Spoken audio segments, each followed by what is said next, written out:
Hi, I'm Gabriela. In today's episode, I'm going to talk about how overthinking in Spanish can actually get in the way of your fluency. That's right, overthinking versus natural use. You've probably heard that children are like sponges, quickly soaking up everything around them, while adults take a bit more time. But what does that really mean? It's not about learning by osmosis. Nobody does that. Children don't analyze things too much. Instead, they mimic, they imitate, and use the language instinctively. On the other hand, adults tend to reflect and overthink, sometimes a little too much. Yeah, a little too much. Stay tuned until the end of this video where I'll share a real example from one of my coaching sessions. You'll see how a child adapts and imitates Spanish versus an adult who tries to reason through it, both getting the same input. Does it ever happen to you that in a conversation with one of your tutors, before saying anything, you spend a decent amount of time trying to figure out the right place for the adjective?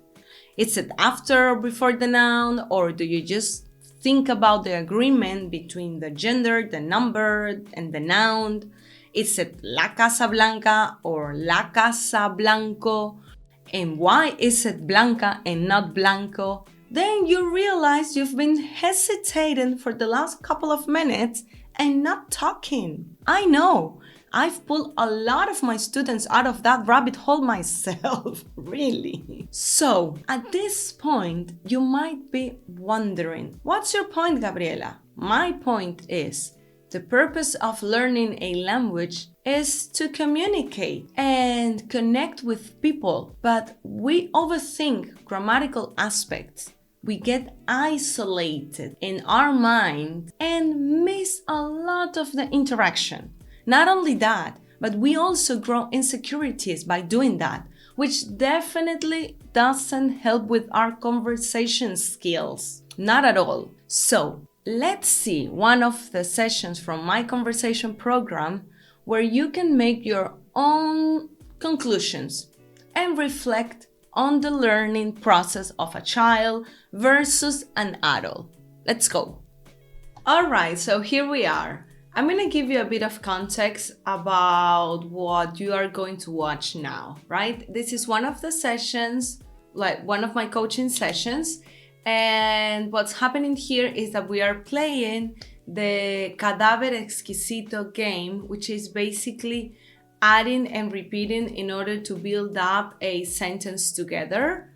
The idea is being super descriptive, right? So you are going to see how my student is trying to build up the sentence with me while this sweet boy is just imitating whatever I say. Okay, so let's see it. Hay un niño. Hay un niño.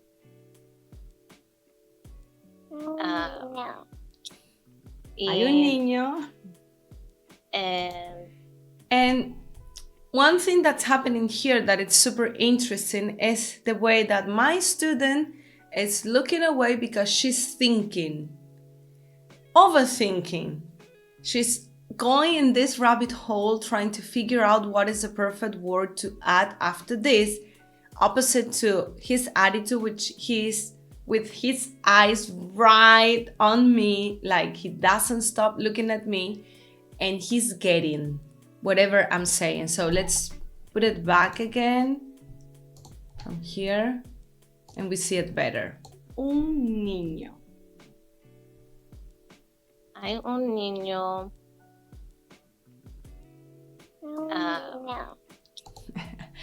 Maybe you're wondering, okay, but what is the point here? The point here is like his interest, it's more in the interaction than being right. He's not thinking about his performance. He's not thinking about what is the right word to fit in here. He's just being a child, copying and imitating whatever I say and trying to be playful with that. And not only, now I'm going to show you another frame of the same session where he is so like into me that he started doing this. Take a look. Sí. ¿Es para niños o no? No.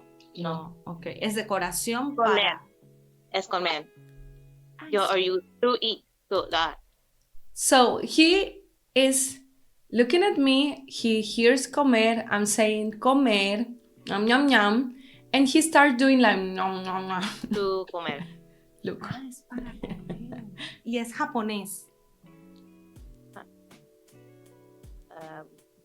Sí. ¿Es para comer? Sí.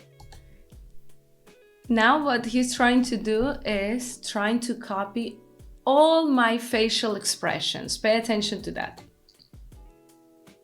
Entonces no es decoración. Es decora, pero Opposite to my student, she's again looking away because she's thinking what she needs to say. He's more into what I'm doing. He's like, okay, she's there. I'm gonna pay attention to her. What is she doing? comer. Okay. Es para comer, pero es decoración. Y sí. Y es para enrollar. No,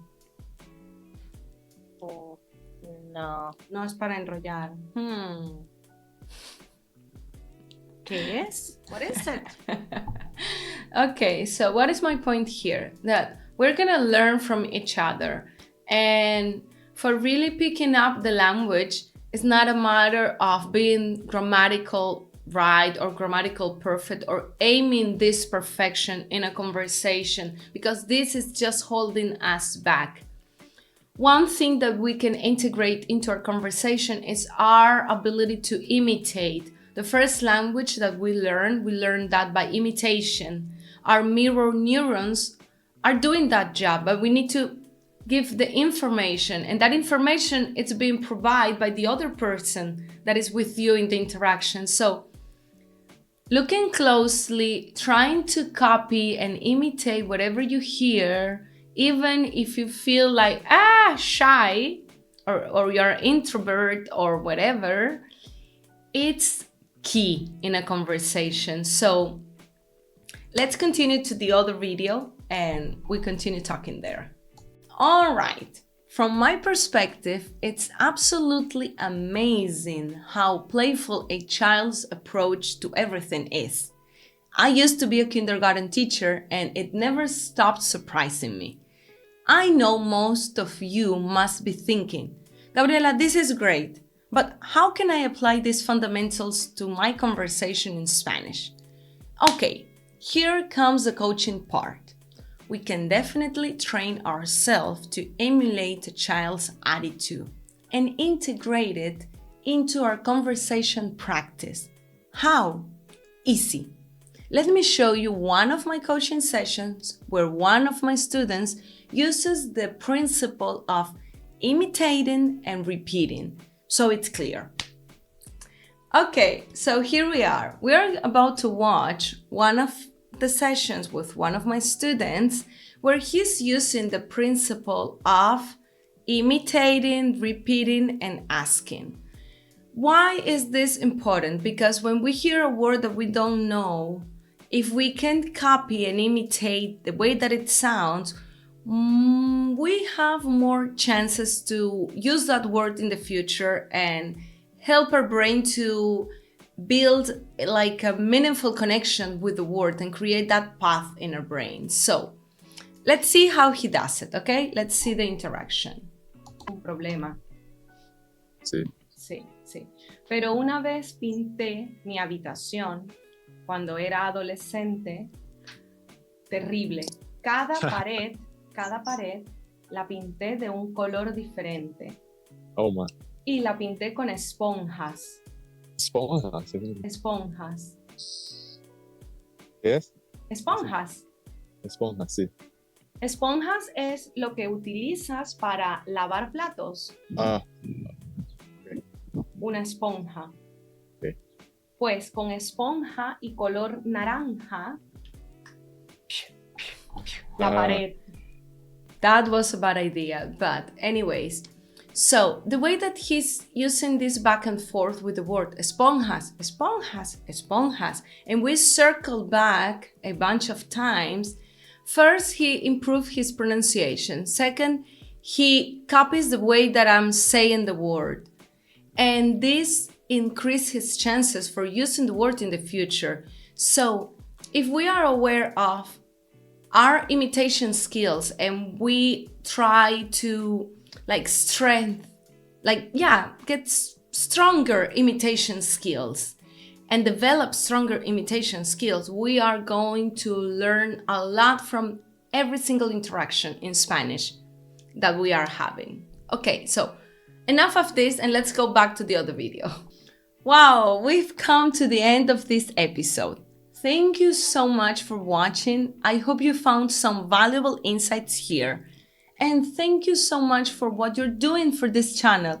I'm hearing from people saying how they found me on Discord or Facebook groups.